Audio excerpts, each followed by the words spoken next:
Pemirsa, berbekal sampel spesimen pasien positif COVID-19, Institut Tropical Disease Universitas Airlangga Surabaya, Jawa Timur tengah mengembangkan vaksin corona. Vaksin tersebut saat ini masih dalam tahap pengembangan dan diharapkan bisa segera diproduksi secara massal.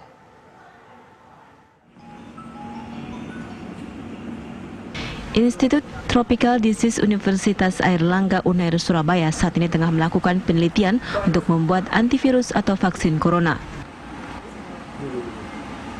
Laboratorium pengujian saat ini tengah menguji sampel spesimen pasien positif COVID-19 sebagai tahap awal pembuatan vaksin.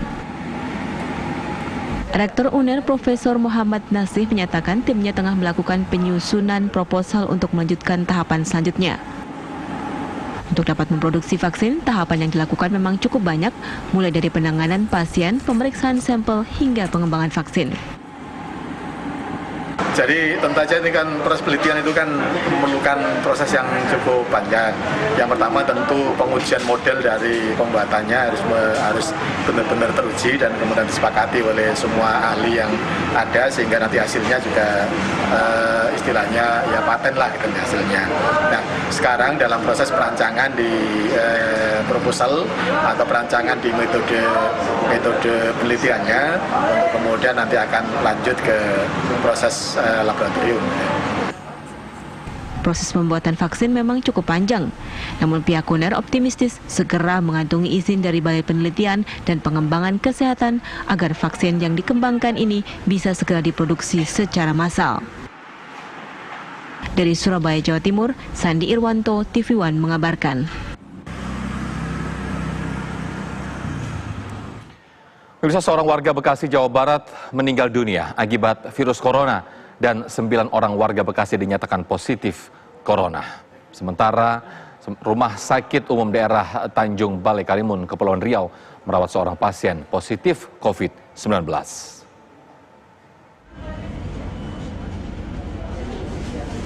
Seorang pasien COVID-19 di Bekasi, Jawa Barat meninggal dunia. Saat ini pihak keluarga sedang melakukan isolasi mandiri di rumahnya. Sementara itu, data pasien di Bekasi, Jawa Barat terdapat 9 orang dinyatakan positif COVID-19 dan 21 orang dalam kategori ODP.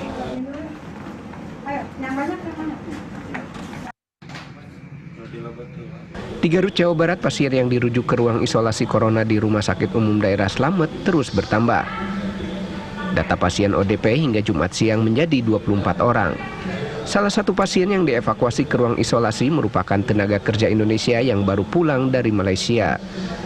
Tim dokter terus melakukan observasi kepada pasien baru untuk mengetahui positif COVID-19 atau tidak.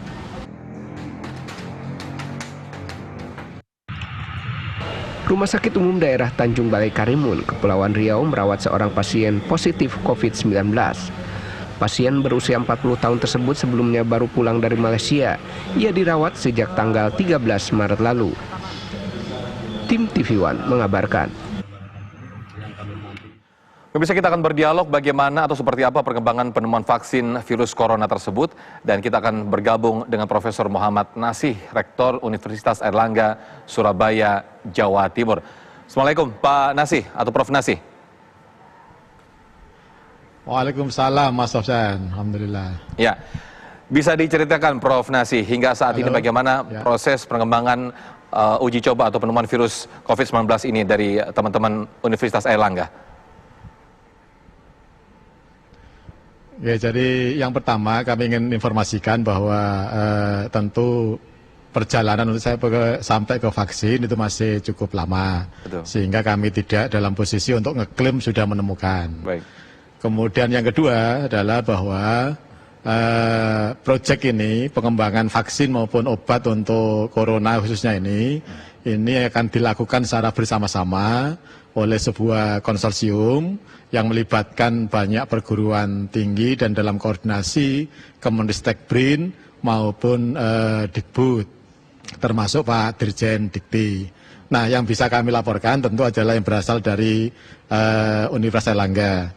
Tetapi sekali lagi bahwa kami saat ini sedang dalam upaya sungguh-sungguh bahkan sampai overtime untuk bisa menemukan vaksin maupun obat yang bisa menanggulangi atau mengobati corona ini. Termasuk perkembangan terakhir kami sudah koordinasikan dengan kawan-kawan peneliti, karena tugas rektor kan bukan di penelitian itu tapi lebih ke support dan atau mengarahkan proyek penelitiannya, yakni untuk bisa segera menghasilkan rapid test corona berbasis RNA. Yang itu insya Allah kawan-kawan peneliti tadi akan bisa memperoleh hasilnya ya 2 sampai dengan 3 bulan ke depan itu akan sudah bisa diperoleh. Yang itu nanti adalah khas untuk Indonesia. Karena sekuen virusnya kita udah bisa identifikasi, bisa temukan, dan berbekal itu kita akan bisa mengembangkan rapid test berbasis RNA untuk corona ini. Ya, Prof. Nasib, kemudian yang kedua adalah pengembang.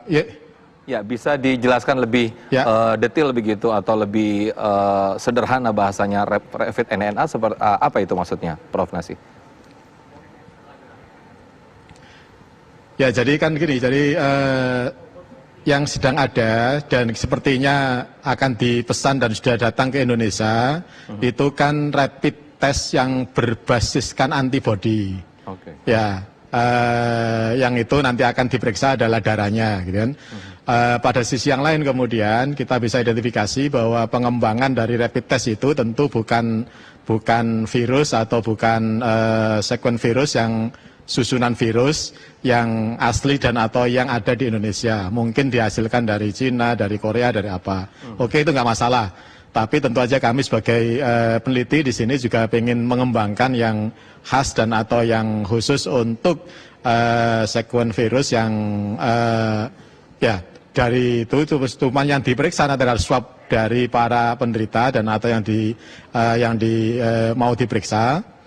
Hasilnya tentu hanya dalam hitungan jam sudah bisa diketahui yang bersangkutan positif atau negatif. Ini relatif lebih singkat untuk mengidentifikasi dibandingkan dengan penggunaan PCR yang selama ini kita lakukan. Oke. Nah itu sehingga nanti identifikasi awalnya sudah bisa dilakukan secara lebih massal, dan yang terpenting adalah bahwa tentu yakin lebih cepat dan lebih akurat karena menggunakan struktur protein atau apapun yang di virus itu yang memang khas Indonesia yang selama ini sudah ditemukan case-nya berdasarkan pasien-pasien yang positif menderita corona. Nah itu yang pertama yang sedang lagi-lagi sedang kita kembangkan. Kita nggak ngeklaim ya, jadi kita sedang mengembangkan ke arah sana. Ya, Prof. Nasib. Nah yang kedua adalah pengembangan untuk obatnya. Oke, bisa dijelaskan dulu untuk pengembangan obatnya dulu. Saya beri waktu Prof. Nasib, silakan. Monggo. Jadi yang kedua adalah pengembangan obatnya. Di pengembangan obatnya ini kita punya 2 pendekatan. Yang pertama adalah dengan menggunakan molekular docking, gitu kan, berdasarkan bioinformatik. Yang ini juga nanti akan menemukan komponen-komponen atau molekul-molekul atau apapun namanya dalam bahasa awam barangkali zat lah gitu ya. Zat yang nanti secara tepat bisa digunakan untuk menahan perkembangan dan bahkan menghilangkan virus corona yang sudah ada di tubuh manusia. Ini metode yang menurut saya lebih singkat yang sedang dilakukan oleh Universitas Airlangga, sehingga identifikasi kami dalam 2-3 bulan ke depan kita akan sudah bisa menemukan komponen-komponen yang tepat untuk itu.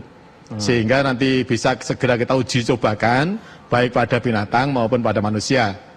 Yang kedua untuk komponen obat ini adalah, ini agak panjang gitu kan, menurut saya agak panjang, penemuan untuk vaksinnya, untuk menghasilkan vaksinnya. Untuk menghasilkan vaksin kita perlu proses dan atau langkah penelitian yang sangat panjang, sehingga mungkin diperlukan waktu 1,5 sampai dengan 2 tahun baru akan bisa diidentifikasi vaksinnya, karena prosesnya memang sangat panjang.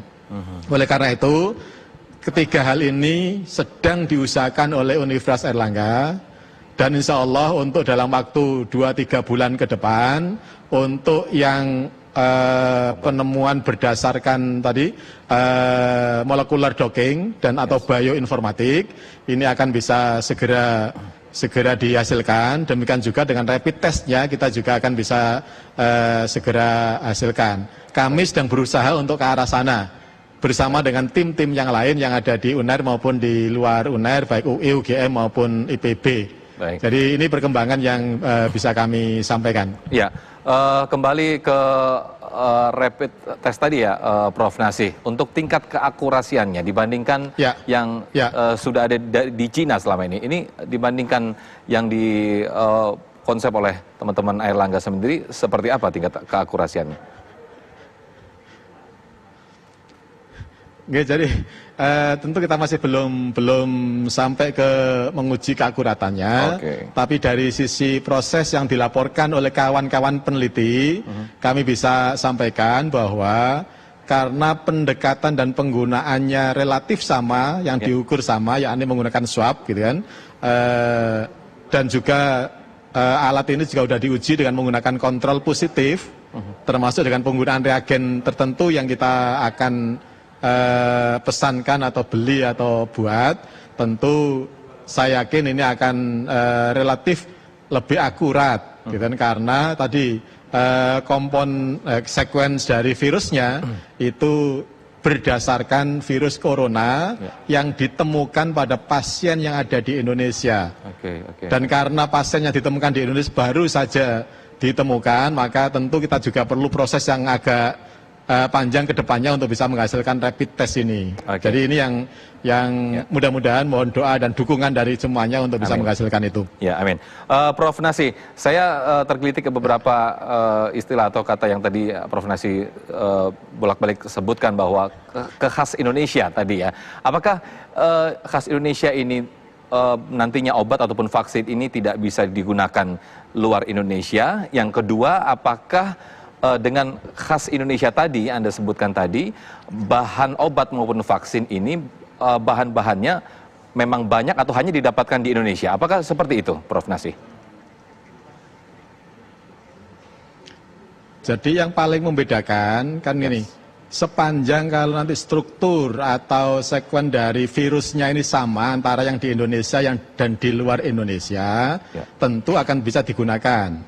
Nah, tetapi ada banyak kemungkinan bahwa ternyata sekuen dari virusnya ini tidak sama antara yang di Korea, yang di Malaysia, yang di Cina dengan yang ada di Indonesia. Sehingga diperlukan komponen yang tepat untuk itu karena ketidaksamaan. Tapi kita juga belum mengidentifikasi secara sangat masif kesamaan maupun perbedaannya. Tapi nadarnya menurut saya akan jauh lebih presisi, akan jauh lebih tepat kalau untuk Indonesia itu dikembangkan berdasarkan sekuen virus yang ada di Indonesia, bukan di tempat yang lain. Secara akademik dan ilmiah menurut saya itu yang akan menjelaskan. Baik. Profesor Nasih, terima kasih dari Universitas Airlangga Surabaya, Jawa Timur. Terima kasih atas waktunya dan mudah-mudahan ini menjadi titik terang tersendiri khususnya bagi warga Indonesia. Assalamualaikum, selamat sore. Insya Allah. Terima kasih. Assalamualaikum warahmatullahi wabarakatuh.